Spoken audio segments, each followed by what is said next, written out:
ಅವಳ ಮದುವೆ ಆಯಿತು, ರಾಯರು ಹೋಗಲಿಲ್ಲ, ಏನು ಮದುವೆ ಇಂಥದ್ದು ಅವರು ಕಳ್ಳರು ಮದುವೆ ಆಗೋದು. ಅದ್ರ ಬಗ್ಗೆ ನಾನು ಹೇಳೋಕ್ಕೆ ಇಷ್ಟಪಡ. ಯಾಕಂದರೆ ಅವನು 12 ವರ್ಷದಿಂದ ಅವರು ಇಬ್ಬರು ಅವನು ನಮ್ಮ ಮನೇಲೇ ಇದ್ದವ. 12 ವರ್ಷದಿಂದ ನಮ್ಮ ಮನೇಲೇ ಇದ್ದವ, ಕಳ್ಳವ. ಇವಳು ಕಳ್ಳರು, ಇಬ್ಬರು ಕಳ್ಳರು ಮದುವೆ ಆದರು. ಅದ್ರ ಬಗ್ಗೆ ನಾನು ಇದೇ ದರೋಡೆ ಮಾಡ್ಕೊಳ್ಳೋದು, ಇದೇ ದೇಶಕ್ಕೆ ದ್ರೋಹ ಮಾಡೋದು, ವಂಚನೆ ಮಾಡೋದು, ಅವ್ರಿಗೆ ಅದೇ ಕಸಬು. ಅವಳಿಗೆ ಮಾನ ಮರ್ಯಾದೆ ಏನು ಇಲ್ಲ. ನಮ್ಮ ಕುಟುಂಬದ ಮಾನ ಮರ್ಯಾದೆ ತೆಗೆದು ಬಿಟ್ಲ. ಅವಳನ್ನು ಕಂಡ್ರೆ ನಂಗೆ ಆಗೋದಿಲ್ಲ, ಅವಳು ಎಂದೂ ಉದ್ಧಾರ ಆಗೋದಿಲ್ಲ. ಮತ್ತು ಅವಳು ಮಾಡುವಂಥ ಕೆಲವು ಕೆಲಸಗಳಿಗೆಲ್ಲ ನಾನು ಒಪ್ಪಿಗೆ ಕೊಡಲಿಲ್ಲ ಅಂಥೇಳಿ ಮೋಸ ವಂಚನೆಯಲ್ಲಿ ಇದ್ದಳು.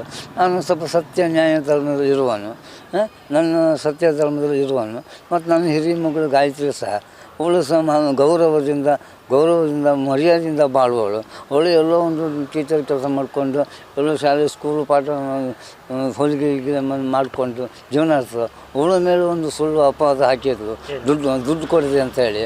ಮತ್ತು ಇಲ್ಲಿ ಒಳ್ಳೆಯ ವೇದಿಕೆ ಇವಳಿಗೆ ಸಿಕ್ಕಿತ್ತು. ಅದೊಂದು ಬಿಗ್ ಬಾಸ್ ವೇದಿಕೆ ಇವಳು ಸಿಕ್ಕಿದಾಗ ಇವಳಿಗೆ ಹೇಳೋ ಒಂದು ಒಳ್ಳೆಯ ಅವಕಾಶ ಇದ್ದಿತ್ತು. ಇವಳು ಹೇಳಲೇ ಇಲ್ಲ. ಇವಳದ್ದೇ ಒಂದು ಕೀರ್ತಿ ಬರಬೇಕು, ಇವಳದ್ದೇ ಒಂದು ತಾನೇ ಎಲ್ಲವನ್ನು ಮನೆ ನಡ್ಸ್ಕೊಂಡು ಹೋಗ್ತಾ ಇದ್ದೇನೆ, ನನ್ನ ಈ ಕುಟುಂಬವನ್ನು ನಾನೇ ನಡ್ಸ್ಕೊಂಡು ಹೋಗಿದ್ದೀನಿ ಅಂತ ಸುಳ್ಳು ವರದಿಯನ್ನು ಕೊಡ್ತಾಳೆ. ಈ ಪಾಪಿ ಮಗು ಎಂದಿಗೂ ನಾನು ಕ್ಷಮೆ ಕೊಡುವುದಿಲ್ಲ. ಅವಳು ಒಂದು ಕ್ರಿಮಿ ಇದ್ದಂಗೆ, ದೇಶಕ್ಕೆ ಮಾದಕವಳು.